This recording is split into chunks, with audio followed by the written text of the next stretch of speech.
Yes, I'm Danny Mai with United Methodist Communications. My role is Chief Operating Officer. What is the role of the United Methodist Communications in the life and ministry of the denomination? So United Methodist Communications has four main goals that we try to accomplish within the United Methodist Church. The first is to engage the people of the church, tell stories, to share the good work of the people of the United Methodist Church and God's work and their impact to the world. So that's the first piece that we do, is to engage the people of both the church and outside the church. The second thing that we do with United Methodist Communications is equip. How do we equip communicators within the church? So either by training, by resources, by equipment grants, things of that nature, and equipping communicators to do the work with knowledge and expertise to do the work in the 21st century. The third area that we work to do is to claim our role as communications, the strategic communications organization of the church. And when we say strategic, what does that mean? How do we do messaging? How do we do brand strategies? How do we do marketing? How do we actually use communications strategically throughout all levels of the church?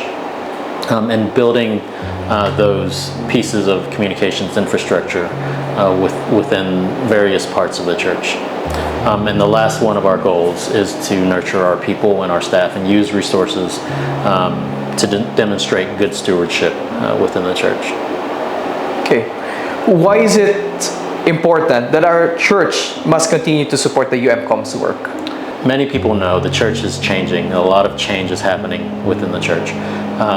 And being able to communicate what those changes are, and also being relevant in those communications, is important. As various things have been happening this past year around disaffiliations, around church structural change, it's very important for communicators, not just within United Methodist Communications, the agency, but throughout the church, the annual conferences, the Episcopal areas. It's important for communicators to know how to communicate well and how to utilize the best resources available to them to stop false truths or false narratives, and make sure that we are sharing the right information and equipping communicators on how to do so, and especially having a cohesive brand strategy and a cohesive sharing of what it means to be United Methodist. If we don't do that well, then we're likely to lose a lot more members. Yes. And so I think it's very important to support communicators within the church. And one of the difficulties with United Methodist Communications specifically, in our four areas that we have as goals, we have 10 different functions that we do. And we can't continue doing all of those functions with the potential changes that are happening. You may already know or be aware that United Methodist Communications and all the other agencies are facing budgetary cuts that may be coming at General Conference. And so with that, means that there may be less that we can do to help the communicators throughout the church, so throughout the connection. So supporting communications, funding, as well as support of the communicators themselves, the work that communicators are doing, is very important, because we cannot get the message out, then there's no way we can grow the church. You've mentioned about disaffiliation, and really this is one of our issues today. How does the UMCOM deal with the pressing issues of the church? Disaffiliation is just a result of another issue, actually. So how do we deal with those pressing issues that we have? One of the difficulties in the church today is, and it's also a difficulty facing American culture, is there is such a division between one side and another side, and there's no common understanding of what it means to be on one or the other side of the line, so to speak. And so I think within the United Methodist Church, as you said, disaffiliation is only the symptom of what's happening. Yep. I think there has to be more conversation, and how do we, as communicators, enable that conversation? How do we, as communicators, help people understand and come to the table to speak to each other? And some of that conversation is difficult. It has to happen, and it leads to, as you said, the symptoms of disaffiliation, when people don't come to agreement. Yeah. How do we remain steadfast and neutral despite the pressures on different sides? As a communications agency, and especially as the news service organization, our goal is to remain non-biased and trusted and truthful. It is difficult because there are so many differing thoughts and differing opinions about what it means to have one's own faith, and faith can be a very personal issue for many people. But I think within the church has had a long history of what it means to be United Methodist, what it means to be Wesleyan. And so I think where we focus the work that we do is where has the church been, and what is the history behind the church. We also use a lot of research to understand where our audience is. What is the audience at the local church level thinking? What is the audience at the leadership level thinking? What is the audience outside of the church thinking? And taking that research into account when we're developing the news stories. And also making sure we're not leaning towards one specific area or another specific area. We have to be very careful about that. It's not always easy to do that, but we try to keep a balance. And I think when we try to keep that balance, sometimes we end up, because we're in the middle, we may get bad feedback from one side or the other side. So there is a difficulty around that of how do we maintain that balance, and unfortunately we can't keep everybody happy doing that. Exactly, because we are working not to please everyone. Right. Yeah. Do you consider this time as one of the most challenging seasons in the life of the church? I think it is challenging. Obviously, the church has gone through a lot of challenges in the past as well, but this is, in the current time, one of the largest challenges for the connection, because there are so many people leaving and so many churches leaving. The impact of that is really unknown right now. We may not know that full impact until 1 or 2 years later, or even further out. But within the United Methodist Church, I have heard over 25% of the churches, or maybe more, in the U.S. have disaffiliated. And as a ministry area, that makes it very difficult to see what's happening, all right, or what's happening in the church. There's also, along with that, budgetary implications because of the changes that are happening from the connectional side. How does that impact the connectional giving process? How does that impact the global mission work of the church?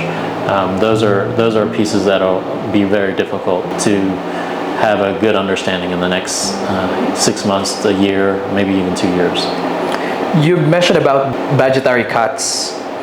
Okay, this will really affect our operations. How do we get our budget? It is solely dependent on, from the church giving, or do we have businesses? So we have the connectional giving process, which is otherwise known as the apportionment process. The apportionment process is basically based on giving from the pew, right? The giving that happens within the local church. The local church giving then most of it goes to the local church, actually, and then an apportionment is given to each church that goes to the annual conference. That funding then goes to the annual conference, which then a portion of that, even smaller portion, goes to the general agency or the general church. So that's how funding happens. It comes from the local church to the annual conference to the general church. And because the disaffiliation means churches are leaving and no longer giving towards that connectional giving process, that means the amount of money going to the general church is even smaller. Being the Chief Operations Officer of UMCOM, how are we going to be more relevant as a church these days? That's actually an exciting question. We all know that communications technology is changing every day. The technology for artificial intelligence is quickly surpassing a lot of human intelligence. The metaverse or virtual reality is another area that is growing very quickly. Quantum computing is another area that will change how we understand our universe and our world and how we use technology. That's really the exciting next stages. We've done websites, we've done social media, marketing and branding is important, but the future, how do we look at the future? How do we innovate? How do we look at how communications is changing? That's an area that United Methodist Communications is investing our resources to understand better and to communicate better. I think if we are not looking at those areas, we're not going to be prepared to communicate to the next generation. And so that's an area that we continue to look at strategic innovation, strategic learning for our staff and for our communicators to be able to be prepared for what comes next. And I think that is an area of growth that we need to be mindful for. Thank you for that. What are your thoughts about the upcoming General Conference 2024? Days are moving fast. Yeah, the General Conference is coming. It'll be end of April, May of 2024. We don't know what's going to happen. I think a lot of the struggles that have been happening have already gone through some process. So I think there's a little bit of hope that General Conference will allow the church to kind of move forward. I think one of the questions or the unknowns we still have is there's a lot of churches that are still, not even churches, a lot of Episcopal areas are still waiting to see what will happen at General Conference to make some decisions in their own Episcopal areas. And that's really the unknown right now about what the church faces. But I think from a U.S. perspective, a lot of the changes have already occurred within the U.S. context. So the main pieces that we will want to be more mindful of or prepared for is how do the central conferences continue in the ministry of the United Methodist Church. What are your hopes and prayers for the church, for the United Methodist Church?